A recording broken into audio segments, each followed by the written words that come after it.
जय हिंद स्टूडेंट्स, फिर से स्वागत है आपका त्रिशक्ति डिफेंस क्लासेस में। जैसे कि हमने लास्ट वीडियो में डिस्कस किया था एसएससी जीडी के बारे में, यानी स्टाफ सिलेक्शन जनरल ड्यूटी के बारे में। मैंने उसमें आपको कई तरह की फोर्सेस बताई थी। उसमें दो तरह की फोर्सेस होती हैं, एज अ कांस्टेबल और एज अ राइफलमैन।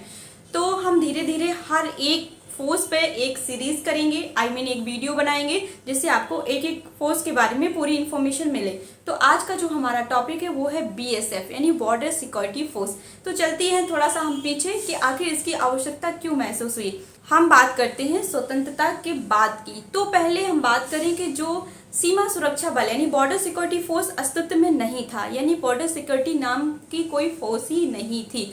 उसके साथ साथ जब जो सीमा सुरक्षा होती थी वो राज्य की जिम्मेदारी होती थी। मेरे कहने का मतलब ये है कि जिस राज्य की सीमा अदर पड़ोसी देश से टच करती थी, अगर वहाँ कोई हलचल होती है या कोई युद्ध होता है या वो वहाँ से हमला करते हैं, तो उससे सुरक्षा कौन करेगा? उस राज्य की जिम्मेदारी होती थी कि वो अपनी सीमा की सुरक्षा करे। लेकिन कभी कभी वो अंतर्राज्यीय अदर राज्य से मदद भी ले सकता था।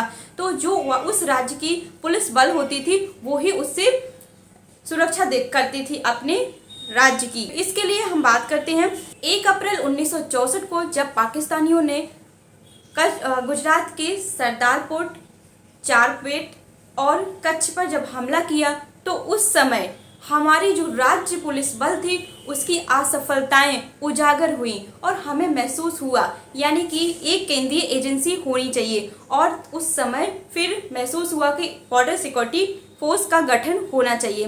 तो 1964 में युद्ध हुआ और 1965 में बॉर्डर सिक्योरिटी फोर्स का गठन हुआ, यानी सीमा सुरक्षा बल का गठन हुआ।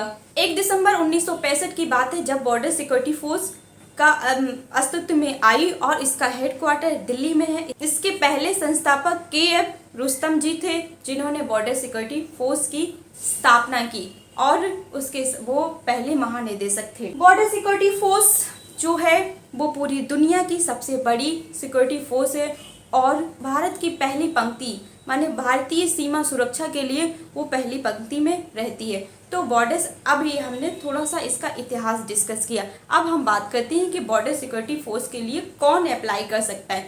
तो बॉर्डर सिक्योरिटी फोर्स यानी सीमा सुरक्षा बल के लिए बॉयज़ एंड गर्ल्स दोनों फॉर्म में अप्लाई कर सकते हैं। इसका जो एग्ज़ाम होता है मैंने बताया है, एसएससी जीडी के थ्रू एज अ कांस्टेबल आप इसे ज्वाइन करते हैं। ठीक है, अगर आप एसएससी जीडी के थ्रू करेंगे तो एज अ कांस्टेबल होगा, और अगर आप यूपीएससी के थ्रू इसे ज्वाइन करेंगे तो एज अ असिस्टेंट कमांडेंट आप ज्वाइन करेंगे। बॉर्डर सिक्योरिटी फोर्स का इस मतलब ये नहीं कि वो केवल सीमा पर ही ड्यूटी देंगे, उन्हें समय समय पर कहीं भी बुलाया जा सकता है इमरजेंसी के समय,